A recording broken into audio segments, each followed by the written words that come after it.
Welcome to the Marley Bird YouTube channel. In this video, I will show you how to make the corner to corner guest throw. This throw is very luxurious, and the minute you're able to put it onto your guest bed and they can wrap up in something that you've made, they are going to be your friend for life. This project uses a yarn called Dreamy from Red Heart Yarns. It is sort of a brushed acrylic yarn, and it is so soft and cozy and comes in such beautiful colors. I just can't even express how warm and cozy the blanket's going to be. It is a size 4-weight yarn, but it's on the thicker side of 4-weight, and we will use an eye hook for this pattern. Speaking of the pattern, it is a free pattern available at redheart.com. I'll put a link to the pattern in the video description box right down there below. And while you're down there, smash that like button, as my kids say, to let people know you enjoyed this video. Why don't you go ahead, grab some yarn and a hook, and let me show you the basics of how to do the corner to corner for the body of this throw, and then we'll jump into the really beautiful edging. This throw has us begin with a chain 6. So I will start off with a slip knot on my hook and then chain 6 stitches. I am using a basic worsted weight yarn for the demonstration so you can better see the stitches. 1, 2, 3, 4, 5. I need to do one more. Remember, you never count the loop on your hook.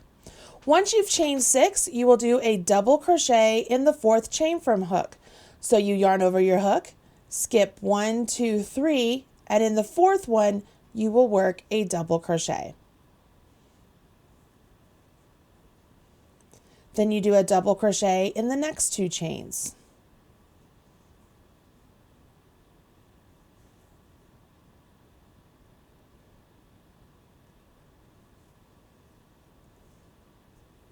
Once you've completed all 3 double crochet, we will turn our work. Before I turn my work, I want to go ahead and I'm going to grab a stitch marker and just place it on this side of the square I just made.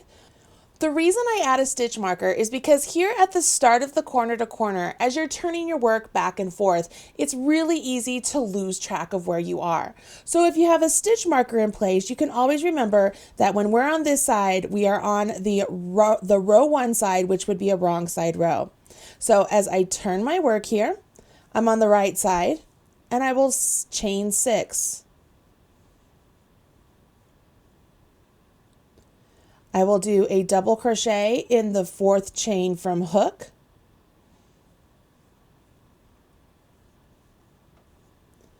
And in the next 2 chains.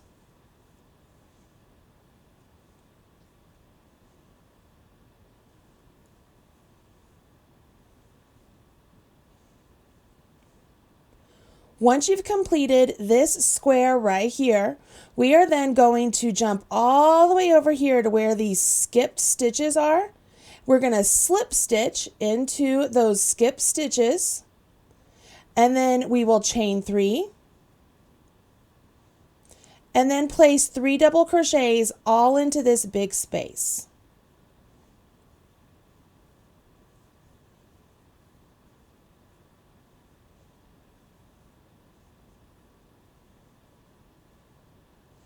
You can see here we now have 2 squares where we used to only have 1. You now will turn your work. Row 3, we begin with the chain 6. Just like before, we are going to double crochet in the 4th chain from hook and in the next 2 chains.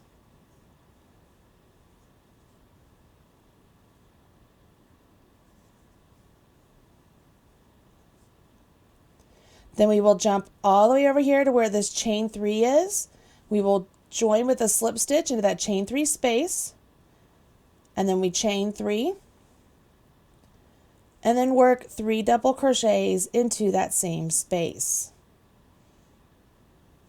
Once you've completed those double crochets, we will skip over to the chains on the next square and do a slip stitch, chain 3, and then work 3 double crochets into this space.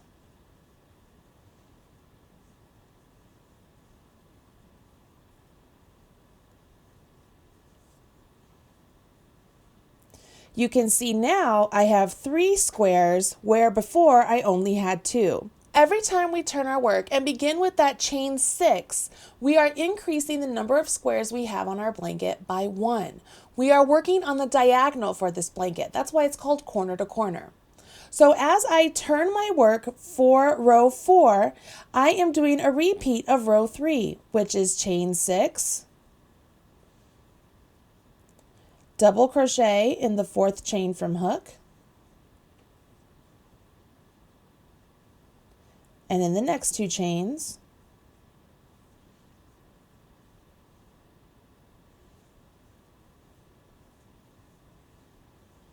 skip all the way over to where the chain 3 is from this square here, join with a slip stitch, and then chain 3 and continue on, working 3 double crochets into that same chain 3 space.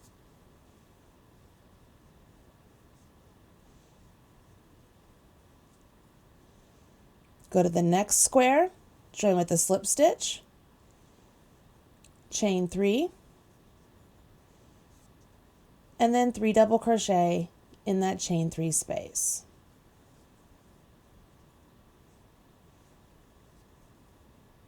Oops, I grabbed some extra yarn there. I don't want to do that.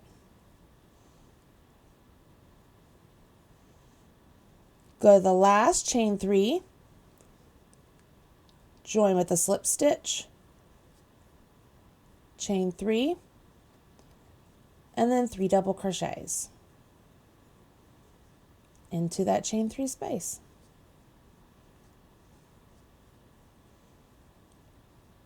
As I mentioned, when we started with the chain 6 and we worked this square, we now have 1 extra square than we did in the previous section.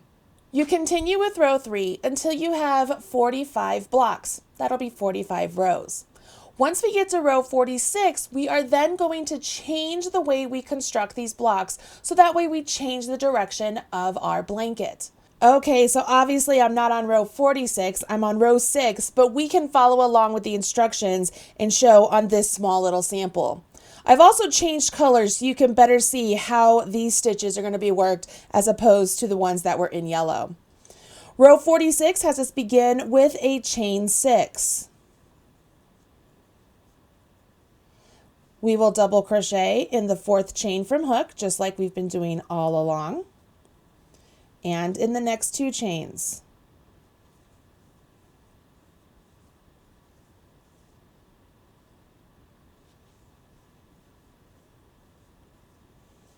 Go ahead, jump over here to where the chains section is, do a slip stitch, chain 3, and then work your 3 double crochets.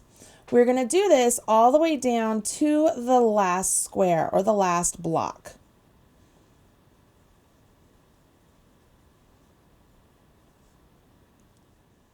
I am on the block right before the last block, finishing up my 3 double crochets. And before we had jumped over here to this next chain 3 section, this chain 3 space, and joined with a slip stitch, and then made another block. This time, I do not want you to make another block. We don't want this to get any wider. We did our increase at this edge to maintain the length here, but we've reached the width we want here. So now we're just going to continue to build the blanket this way. And we will do that by increasing at this edge and then decreasing at this edge, simply by not working a block into that section. So far, so good, right? The shaping will make more sense as we carry on, so stick with me here. On row 47, we turn our work and we want to slip stitch over to this chain 3 space because we're not changing colors. We want to keep this yarn that we're using and slip stitch over to this chain 3 space. So if you just go into the top of each one of these stitches and work slip stitches over to that chain 3 space. When you get there to the space, you will slip stitch into that space and then proceed with creating a block. So I chain 3, place 3 double crochets into that same chain 3 space,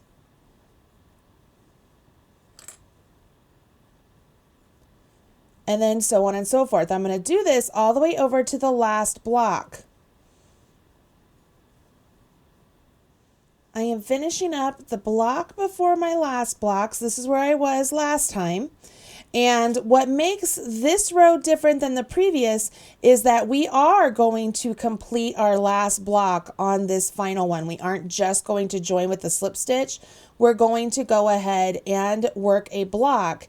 And so this will keep the number of blocks on our row the same as the previous row. Okay, so the previous row we still had, for this example, 1, 2, 3, 4, 5 blocks. And on this row we have 1, 2, 3, 4, 5 blocks. Can you see how that happens? See how the blanket or my little swatch is starting to work its way this way? Now that we've created this shape where we've increased to a point and now we're just maintaining that width, we are going to repeat the last 2 rows 4 times and then repeat row 46 once. That's going to give us a little bit of body between our increase section and our decrease section.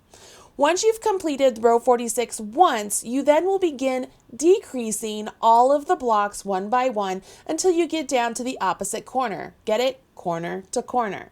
So let's go ahead and decrease down now.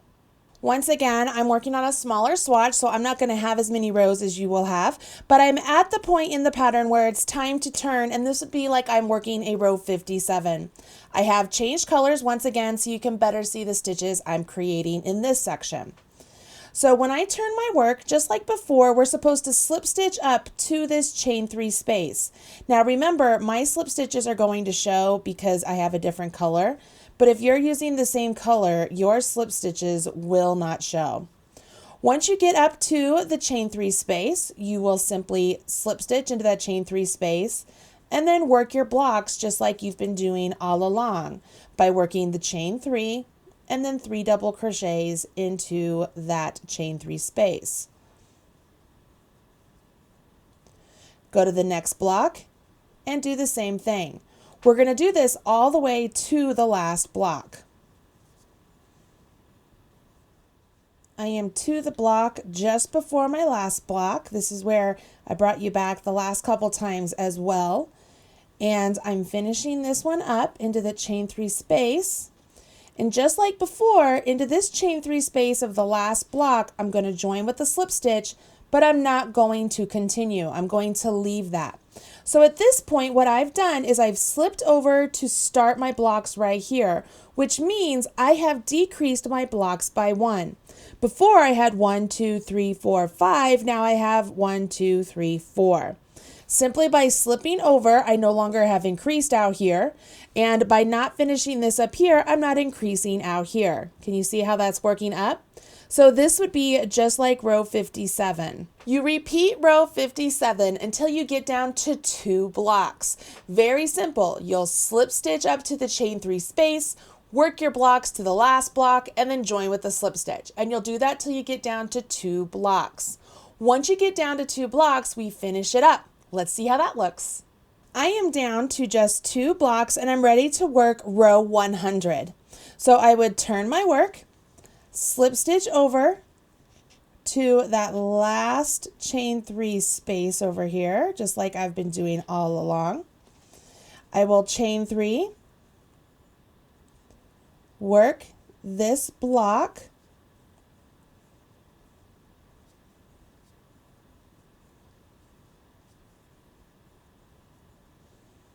and then slip stitch to this chain 3, just like I've been doing all along.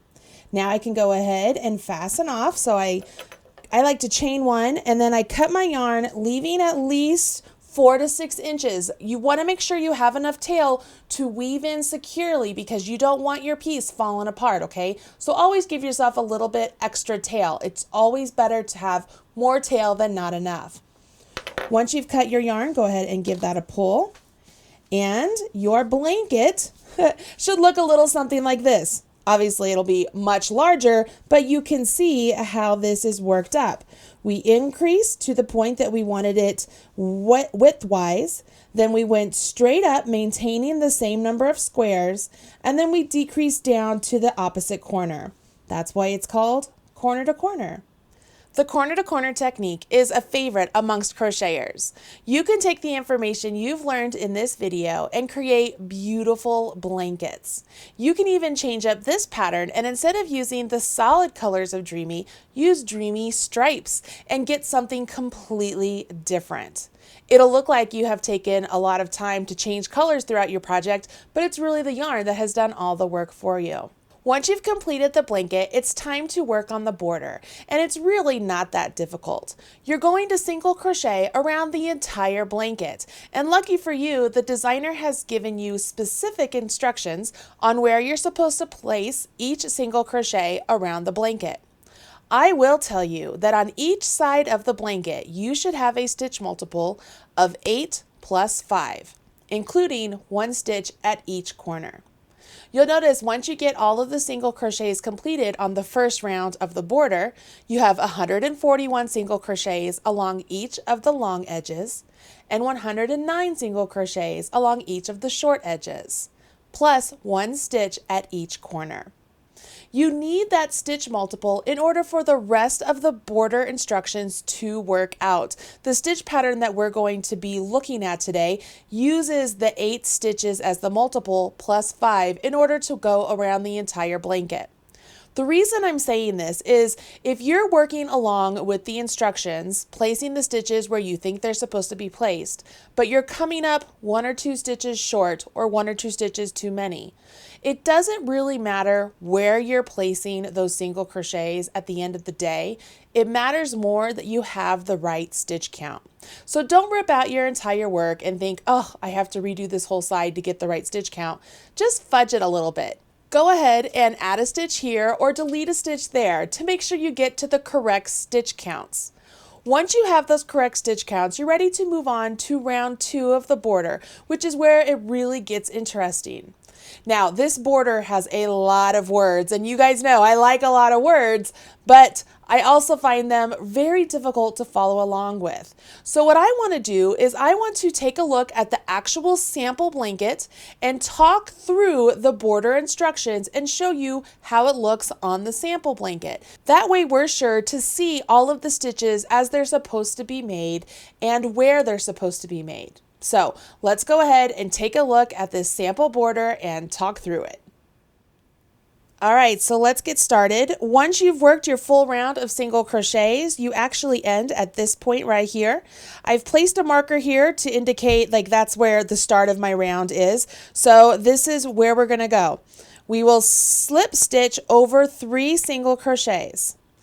In the next single crochet, we are gonna work a beginning shell. I like to slip stitch in that next single crochet, but you don't have to. It's not written in the instructions. You will chain 4, and then you will do a double crochet, chain 1, double crochet, chain 1, double crochet. Then you will chain 1, skip 3 single crochets. Okay, so we're right here. We're just going to skip 3 single crochets and place a single crochet in the next stitch. Then we skip 3 single crochets, chain 1, and then let's see here, then we will shell in the next stitch. So in the next stitch here, we do a double, chain 1, double, chain 1, double, chain 1, double. Do you want me to go through that one more time?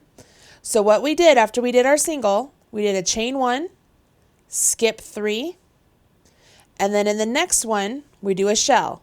A double, chain 1, double, chain 1, double, chain 1, double. So that is our shell. Now it says that we're supposed to repeat everything that's within those brackets 16 times. So let's go ahead and count on our sample 16 times. I ended right here. And so 16 times, so the bracket, let's see, it was the chain 1, skip 3, single, chain 1, skip 3, shell. So every time we come to the shell, that'll be the end of one. So this was 1, 2, 3, 4, 5, 6, 7, 8, 9, 10, 11, 12, 13, 14, 15, 16. So this is the 16th. And you'll notice as you're going along here that we're just prepping this row with shells and then a single, shells and then a single. So when you get to the end of the 16th one, we are right here, and that's where we will pick up the instructions. It says we will chain one, so there is our chain one. And we will skip the next 3 single crochet. So 1, 2, 3. And then I got to find my place again in the written words. Single crochet in the next single crochet. Skip the next 2 single, skip 2. And then chain 1, here's a chain 1. And then do a shell in this corner. So this is the corner, and we do a shell right here. So double chain 1, double chain 1, double chain 1, double. So that's our shell right there in the corner, okay? Then we chain 1, skip 2. You guys working here? So we chained 1 and we skipped 2, single crochet in the next single crochet, skip 3 single crochet, 1, 2, 3, and then we chain 1 and then do a shell in the next single crochet. We then repeat the brackets again 12 times. So let's see, it doesn't say 12 times more, so I'm going to guess that this was 1. So let's do 12 times. So I'm going to say that's 1, 2, 3, 4, 5, 6, 7, 8, 9, 10, 11, 12. So I was wrong. They didn't count that first one. So this would be 12. So this is 12. So we did that first one past the corner and then 12 more. Okay. So now we're at the other corner. Now we're at this corner over here. So we finished this shell. This would have been the end of the bracket. And once again, we would chain 1, skip 3, single, skip 2, chain 1, shell, chain 1, skip 2, single, skip 3, chain 1, shell, so on and so forth. So on this long edge, it will look just like the opposite long edge. Notice every time we do our repeat, that's our single crochet and then our shell, single crochet and then our shell. So once we have that worked all the way around, you'll finish off at the very end of the round. So let's jump to that part. So at the very end of the round, you would do your shell, chain 1, skip 2, and then single crochet right here into that starting point. That's actually where you did your join at the start of the round 1. And then you would chain 1 and join right here into the third chain of that initial 4 chains that we did, and that would finish your first round, okay? Pretty simple. The thing here is that as long as you have set it up now where you have your shells, a single, shells, single, shells, so on and so forth, and you're following along with the instructions from here on out, you should be in good shape. The instructions are written out pretty well as far as where you're supposed to put your stitches and so on and so forth. But as we take a look here, the one thing I do want to point out, I think it's on round 4 here. You are going to do this stitch right here. Okay, let me make sure this is round 4. It's a double crochet 2 together. And the reason I want to point this out is I want you to see where the placement of that double crochet 2 together is. This is a stitch on top of that single crochet. It's a double crochet on top of that single. And then on round 4, you actually do a double crochet 2 together on either side of that double crochet. And so that's what brings this in order to create this really cool look. This border really is super easy. Just take your time, read through the instructions, and place the stitches where they're supposed to be placed. There's no big trick stitches or anything that's supposed to be nefarious in there. It's pretty straightforward. Single crochets, doubles, and chain 1s. The one exception there is that double crochet 2 together that I just showed you. I really feel like you can work your way through this stitch pattern. I do want to tell you that this particular border is one of my favorites, and I know that it is also in a book by Edie Ekman that I will link to in the video description box of this video because it has a great chart in there. And so for those of you who are more visual learners, you might find that using the chart for this stitch pattern will be more helpful than just looking at the word. So I'll make sure that I put a link to that book in the video description box below. So that way, if those of you who maybe have the book, you can look it up, or if you want to buy the book and check it out, you can. I would show you here on video, but it's copyrighted, so I can't do that. But I did want to share that little tidbit with you. Let's see here. The only other thing I want to make sure I mention is that this final picot bit here, they are very, very simple to make, and the picots are just created by working a chain 3 and then slip stitching into that same space. And so you get this really cute picot look.